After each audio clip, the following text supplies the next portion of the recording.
Namaskar. My name is Preeti Pandit and I am a faculty member from Dempe College of Arts and Science, Department of Biotechnology.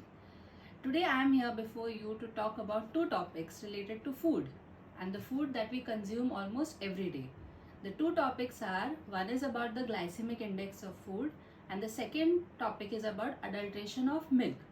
So what is glycemic index of food? It's basically the amount of sugars or carbohydrates that the food has, and depending on the amount of this sugars or this glycemic index, we have a tendency of reaching towards diabetes, which is a very common problem in India.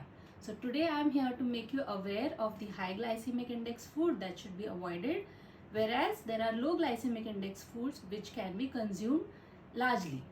So I have some foods with me which we consume commonly, like the chapatis, bread, a slice of banana and potatoes.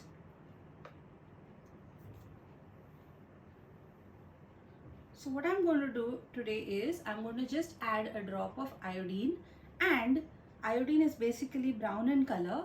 Once it interacts with the sugars in the food, it turns somewhere from dark brown to blue, and if the sugar is very high in the foods, then it becomes black in color. As you can see, the color of iodine is basically dark orange to brown in color. So when I add it to chapatis, look at the difference in color. When I add it to a peel of potato, a banana piece and breads, white bread. So if you notice, the color changes, the maximum color change is seen in the white bread because of its high glycemic index, which is somewhere close to 70, that falls in the range of high glycemic index foods. Whereas the glycemic index is slightly low of the fruit, banana and potatoes. But as you know, all these foods have sugars. So we have to be very careful in what we consume, especially at night, because after our dinners, we usually don't work out a lot. We go to sleep. So we have to consume early dinners with minimum reduction of high glycemic index food, and we must make sure that our sugars in the blood are controlled in nature. Thank you. Hello.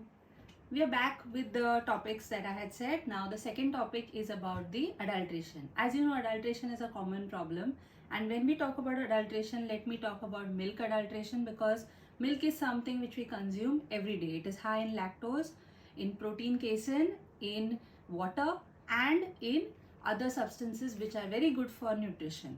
But milk is adulterated with water basically, mostly, and with other substances such as wheat and detergents. So today I'm going to show you how to differentiate that milk which is adulterated with water and which is non-adulterated with water.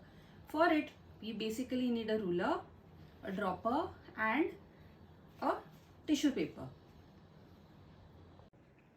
Okay, so to begin this adulteration test, we have to hold the ruler vertically, and we have to just place a drop of milk from the starting point and observe the movement of the drop of the milk.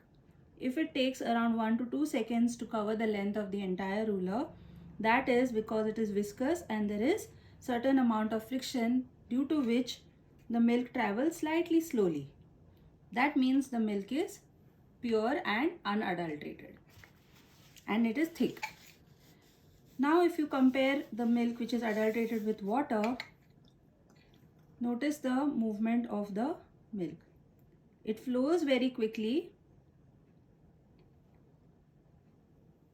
and it does not even leave a clear trail like the previous thick milk, which left a clear white trail behind. Now these are only two things that I've spoken about: the milk which is adulterated with water and without water. But there are other adulterants as well. As I was saying, milk can be adulterated with wheat, also with detergents. So how do we check that out? So using iodine, you can understand whether milk has a lot of wheat mixed. If there is a lot of wheat inside the milk as an adulterant, then the color of the milk will become dark blue instantaneously.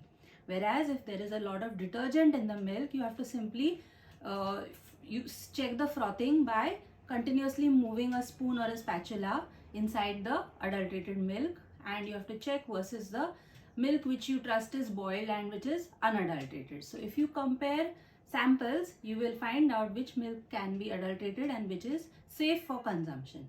So with this, I thank you for your time, and this entire demonstration and explanation is under the umbrella of the 75 years of independence that we are celebrating under the Azadi Ka Amrut Mahotsav initiative. Thank you so much.